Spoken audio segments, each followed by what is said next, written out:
Hello मित्रों, यदि आप केंद्र सरकार के कर्मचारी हैं या राज्य सरकार के कर्मचारी हैं तो आपको अपने बच्चों को केंद्रीय विद्यालय में शिक्षा प्रदान करने के लिए विचार करना चाहिए।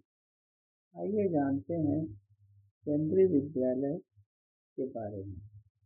मित्रों, भारत सरकार के द्वारा केंद्रीय विद्यालय के शिक्षा मंत्रालय के तहत केंद्रीय स्कूल की स्थापना की गई है। केंद्रीय विद्यालय की स्थापना का मुख्य उद्देश्य केंद्र सरकार के कर्मचारी के बच्चों को कम कीमत पर गुणवत्तापूर्ण शिक्षा प्रदान करना है। इसकी स्थापना 15 दिसंबर 1965 को की गई है। इसका मुख्यालय दिल्ली में है और 15 क्षेत्रीय कार्यालय के माध्यम से देश भर के केंद्रीय विद्यालय का नियंत्रण किया जाता है। केंद्रीय विद्यालय का लक्ष्य राष्ट्रीय एकता की भावना विकसित करना तथा पहली स्कूली शिक्षा के उत्कृष्ट हासिल करना है। यह शिक्षा के क्षेत्र में प्रयोग और नवाचार को शुरू और बढ़ावा देने के लिए CBSE और NCERT के साथ सहयोग करता है।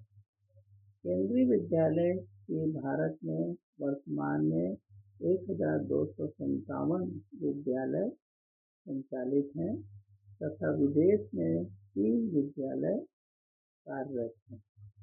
कक्षा पहली से 12वीं तक की शिक्षा केंद्रीय विद्यालय में दी जाती है। कक्षा पहली के लिए प्रवेश जो है पूरी तरह ऑनलाइन प्रक्रिया के द्वारा संपन्न होता है। भारत सरकार द्वारा दूसरे वेतन आयोग के सुझाव के आधार पर केंद्रीय विद्यालय की स्थापना की योजना नवंबर 1962 में स्वीकृत किया गया है। 15 दिसंबर 1965 को केंद्रीय विद्यालय संगठन का सोसाइटी पंजीकरण अधिनियम के तहत पंजीकृत हुआ था। यह केंद्रीय विद्यालय जो है CBSE बोर्ड के तहत मान्यता प्राप्त होता है। यहाँ शिक्षा की व्यवस्था होती है, अर्थात बालक और बालिकाएं दोनों को शिक्षा प्रदान की जाती है। इस विद्यालय में हिंदी और अंग्रेजी माध्यम से शिक्षा प्रदान करने की व्यवस्था है। इन विद्यालय में सर्वप्रथम केंद्रीय कर्मचारी के बच्चों को पहले प्रवेश दिया जाता है, तत्पश्चात राज्य सरकार के कर्मचारी के बच्चों को प्रवेश की पात्रता होती है।